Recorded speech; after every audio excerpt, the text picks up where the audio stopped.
Alright, cool. Okay, so as I said before, we're basically gonna talk about back engineering death. So, what does that mean? So, the process of back engineering is like, you seeing a system or an organization, and then you working from a finished product or a finished service, and then going backwards to see the operations that basically happen in order to create that organization or finished product, right? So when we're talking about the process of back engineering death, how I've been able to do this is through a couple different methods. The first method that I did was I utilized a process of breathing, right? So I did a breathing technique that allowed me to see beyond the veil, okay? And after I had that experience, there's many profound things, however, that happened. However, the experience that really, the experience that really took it to the next level for me, maybe about 4 years ago, almost about, 3.5 some years ago, I had an experience where I was hosting a microdose network event. And at the microdose network event, we were in a big house, and it was an overnight event. So, and it happened to be on my birthday, right? So there was many different correlations already happening. And so in order for, the experience to be amazing for all the parties that joined, we made sure to keep it at a microdose level. However, I ended up doing way more than a microdose. You know what I mean? And this is later after I've kind of held my responsibilities, as far as being a facilitator in the space. So once I tapped into, I ended up having about 5 grams of psilocybin, and this is where the process of death happened. So the death process, a couple things that I learned while going through the death process helped me to better understand what's going on now and how we can leverage this experience, to our, everyday practice, right? So as I died, because it literally was a death, it's a little bit, it was, of course it wasn't physical, but as I died, there was a moment of me being within a hell state. So I realized the correlation between hell states in this space, the space that I was in after death, versus hell states within this physical realm that we're in now, quote unquote physical. So basically, the hell states have to do with loops and cycles.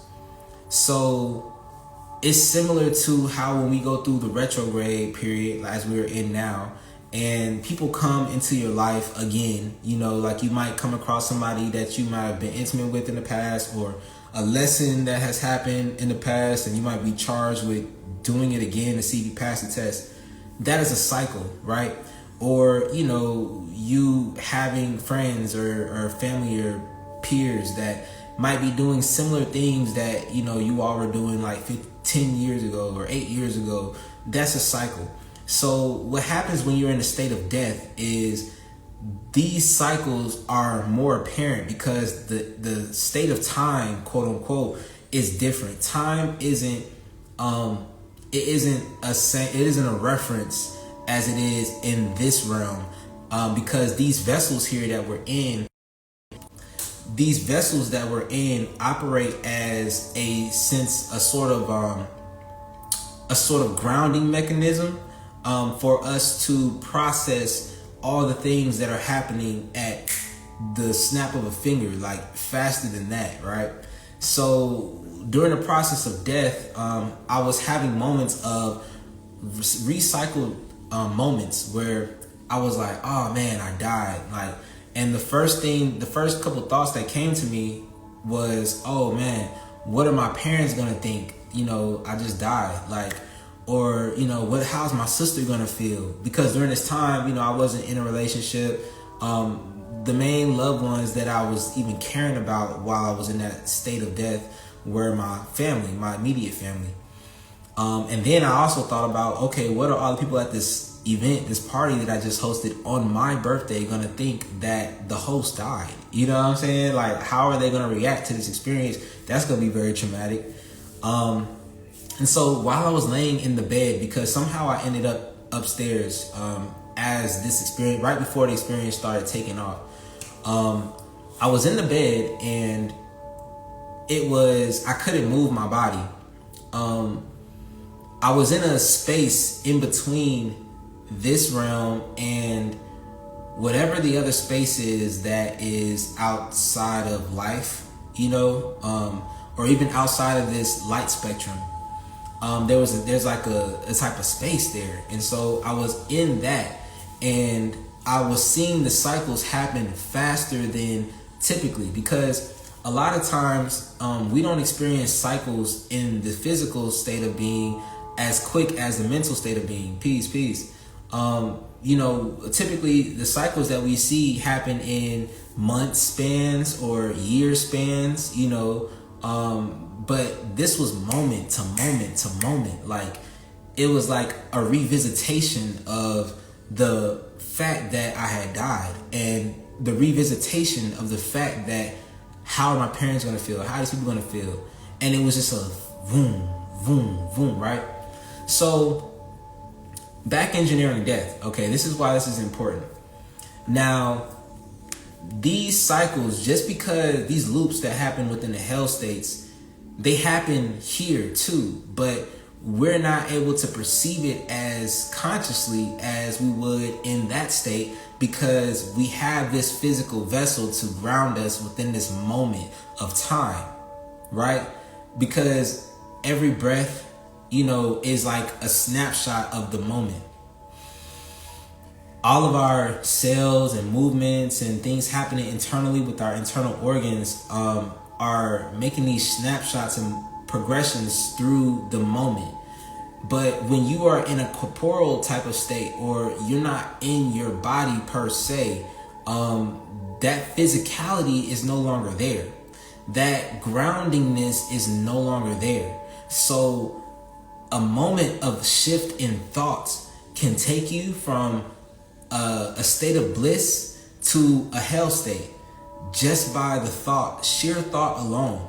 And what will happen is when you enter into these states of consciousness, or whatever we want to call it, it spirals. It's like a spiraling, so it takes a lot of will. It takes a lot of it takes a moment in per se to like really reverse that. And it's easier to reverse that in the physicality of things because we have choices. Every day we make these choices. You can change your mind, and then it's like you can start to feel better. But you haven't experienced hell physically yet.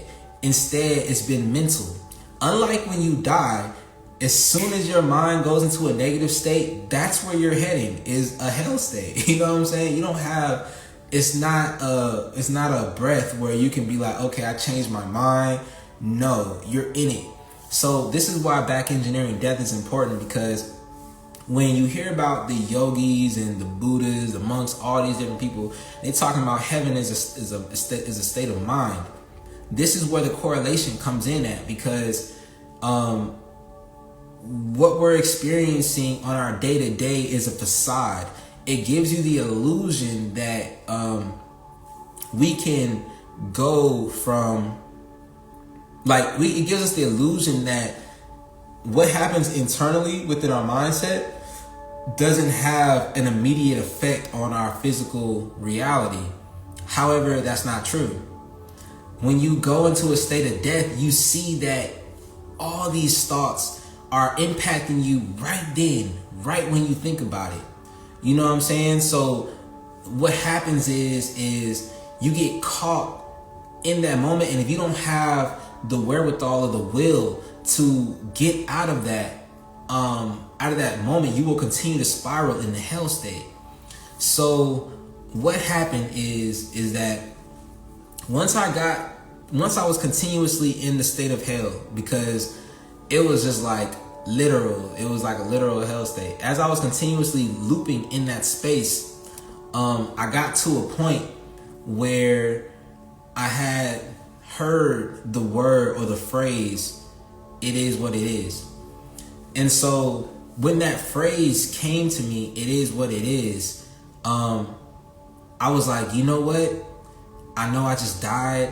I know my mom, my dad, they're gonna feel sad. My sister, you know what I'm saying? All these people at this party, they're gonna probably have a traumatic experience. However, it is what it is. And as well as the phrase, "it is what it is," I also had a sense of acceptance. That acceptance allowed me to go from being in the hell state, and it was like a breaking out of hell and being brought into pure orgasmic bliss. Like, I can't even make it up to you. You know, this is a real experience. It was like pure orgasmic bliss. Okay, so in that moment, this is what the back engineering comes in again. So me having acceptance, it taught me that acceptance is a higher state of being. You know, boredom, fear, sadness, all of these emotional states are places in hell per se, because they're mind states that bring you into a lower vibratory state. So when we're in the physicality space of things, if I feel sad right now, you know, I'm not physically thinking that I'm in hell because I'm sad. Or if I'm feared for like something going on outside, I don't physically think I'm in hell. I think I'm in my house. However, that hell being a mental state, when you're in a state of death and you're not in the physical body, you literally go to that space right then and there.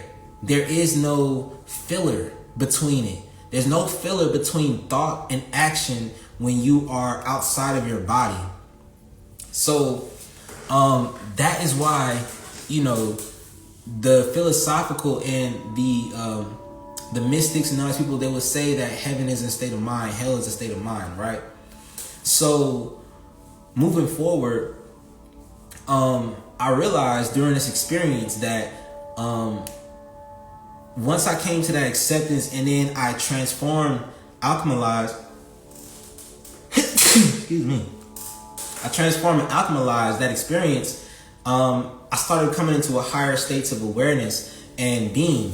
And even though I was still in a state of death, so I still couldn't move my body for real. I was kind of stuck, but at the same time, I was feeling so much better. I felt so much bliss. I felt so much just joy. I just felt so good. And then it started to shift then, because I realized that as you continue to maneuver in higher states of consciousness, they oftentimes correlate or parallel with higher vibratory states of emotional being or expression. You know, it's like there's correlations there. And so then after that, I started to become aware of the differences within us all, but all the similarities as well. So when you're in a state of death, there is no disconnect from one another, because whatever that space is, it allows us to see more of a broad spectrum. So for example, if you see a painting, and in the painting, on the left hand side of the painting, you see flowers and you see a garden, and on the right side of the painting, you see a city and you see, you know, water. Now, these things may be separate if you're focusing on one side. However, it's one whole painting. So when I got out of the hell state, I started to become aware of the thoughts that people were having within the house. Now, the reason why I'm becoming aware of these thoughts is because we're something like a radio, you know what I'm saying? And depending on what channel you are tuned in on, you can pick up another person's frequency. So, or message, right? So during that time, as I was transitioning out of the orgasmic bliss, I was kind of still having these shifts in consciousness, because a part of me realized that I died, but then a part of me was accepting of it, and then a part of me was like, yo, what's really going on? Because this is like an experience that I'm consciously perceiving. However, you know, it's not gonna make sense to a lot of people, and that's okay. And then not knowing if I was gonna be myself again, when like not knowing if that will ever end, you know, because it's like, imagine like you shedding yourself and becoming, you know, God, right? But in that moment, you were always just a man. You were always just a man. So when you shed that and become to this next space, it's so much pressure. It's so much that's happening at one point in time that you're like, whoa, like even like I'm not acute to this, you know, like this is something totally different than what I thought was happening. So, you know, basically kind of to backtrack and get back on point, as I was still going through this death process, I started to realize that after I got from the bliss part, I started to hear things, right? Now, as I stated, because of the radio frequency, we can pick up on each other's thoughts, emotions, you know, there's an intelligence there and there's a level of communication that can occur. So imagine if you've ever seen Scooby-Doo, right? And you know, like when the monster is chasing Scooby-Doo and the gang, and they're in the hallway and there's like doors, they'll open the door, run through the other door, the monster will come through this door, and it's like that whole thing going on, and the doors are opening and shutting. Well, imagine that, but with voices, but with like thoughts, okay? So when I came out of that bliss state, I started to perceive the thoughts of everybody in that house. And there was a lot of people in that house, you know what I'm saying? And what was happening is it was like a door would open in my head. Now, this house was, let me give some clarity. This house was like maybe 3 stories, you know what I'm saying? It had like 10 beds, you know, it was a huge house. But there weren't that many doors, you know what I'm saying? Like I know people were not opening and shutting and slamming doors in the middle of the night, like at a micro, like that wasn't happening, right? So I was like, yo, what's really going on? So in that space, it helped me to realize the connectivity between us all and these illusions that we have within these bodies, thinking that we have a level of separation, but anybody can pick up on it depending on their human design, right? So me being a human design, you know, I have a defined crown center. My thoughts are my own, and I can project thoughts and I can pick up on thoughts when they're not. So being in that altered state of death, I was hearing, like, it would be like a door will open and be like, and it was just closed. And then another door will open and be like, and it will close. And I was trying to pick up, like, what's being said, what's happening. It's a lot of laughter, it's a lot of, you know, communication, but it's not audible, you know what I'm saying?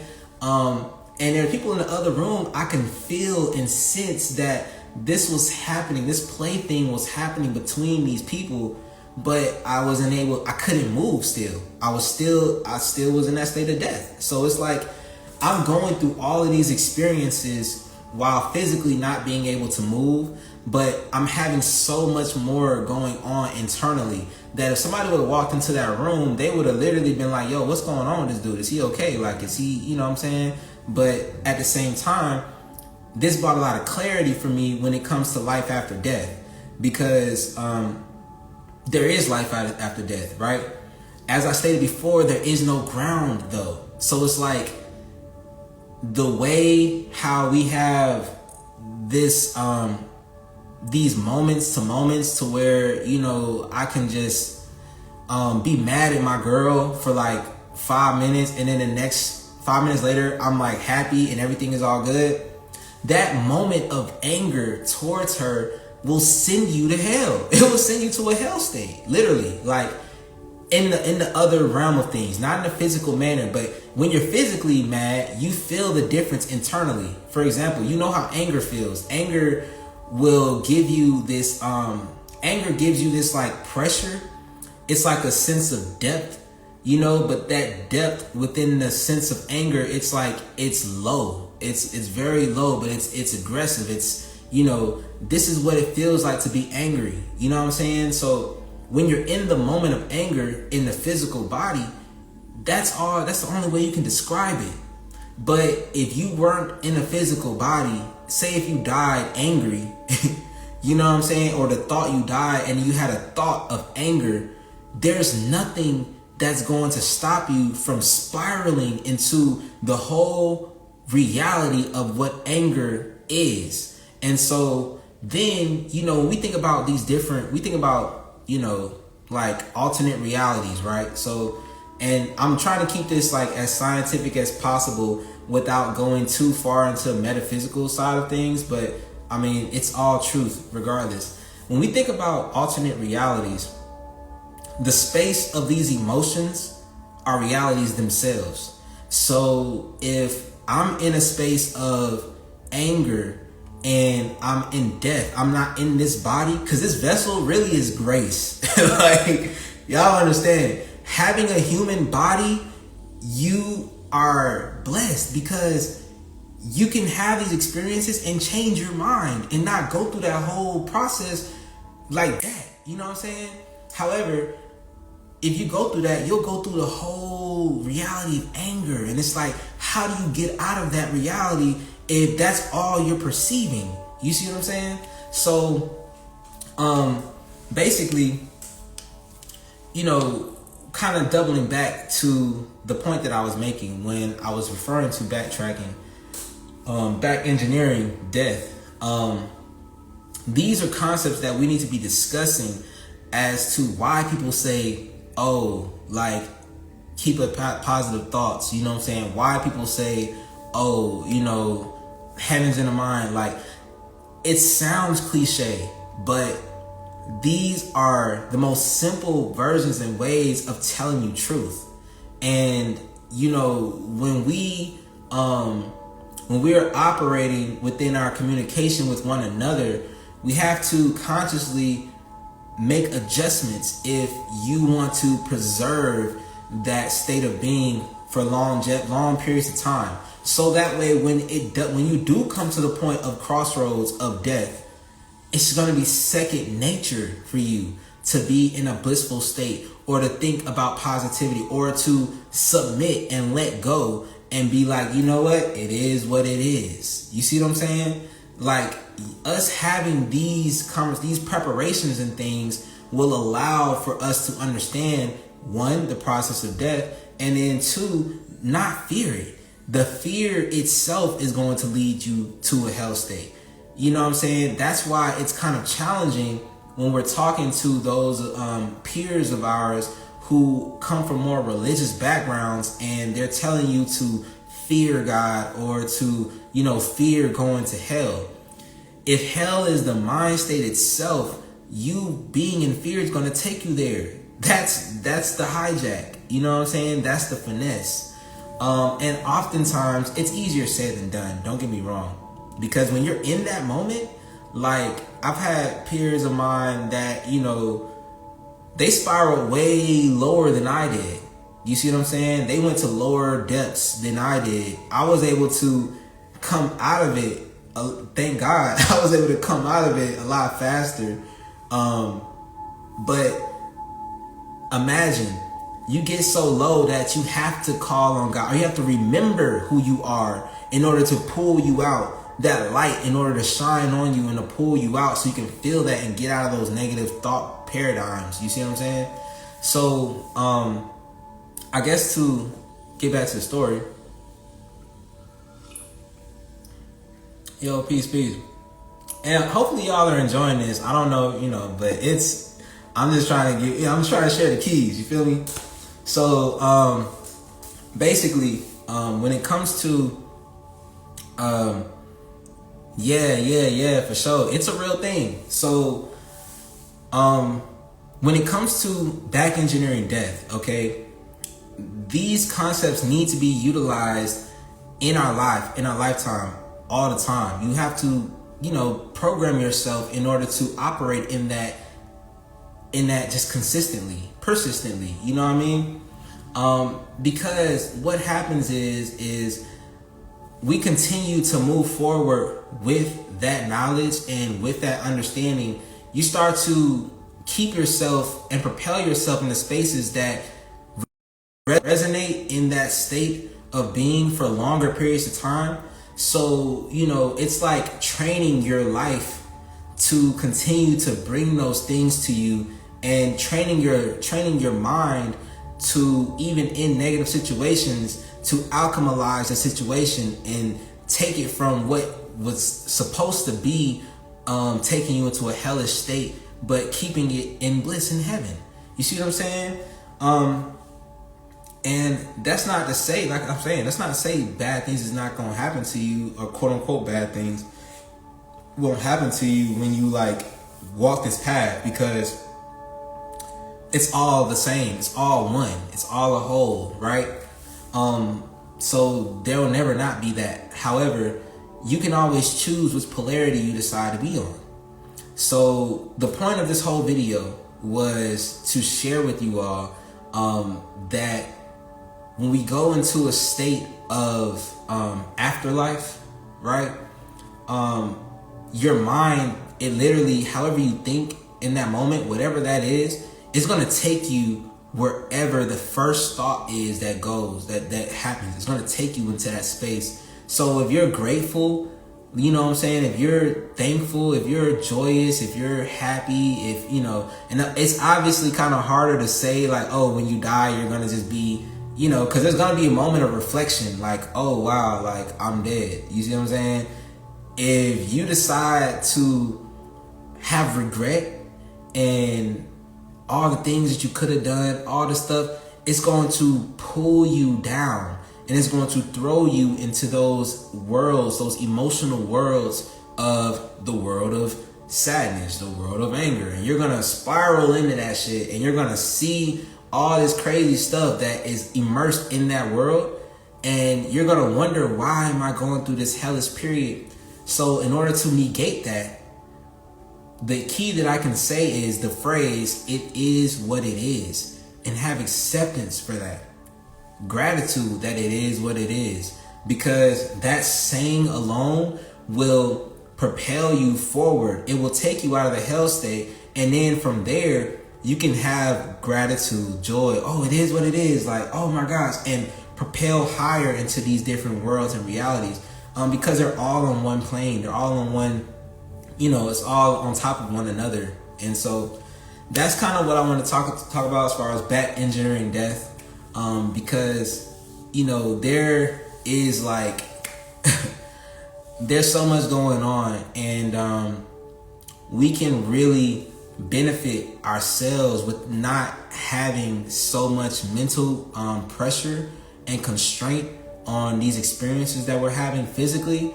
And you have to be thankful that you have a body, a literal physical body, that's going to be that is a intermediary for these emotional thoughts and these expressions that we're having. So even though you might be in a hell state mentally, you're still on earth.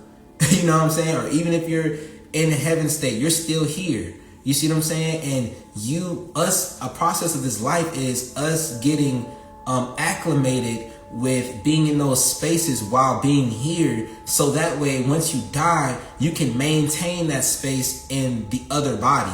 You see what I'm saying?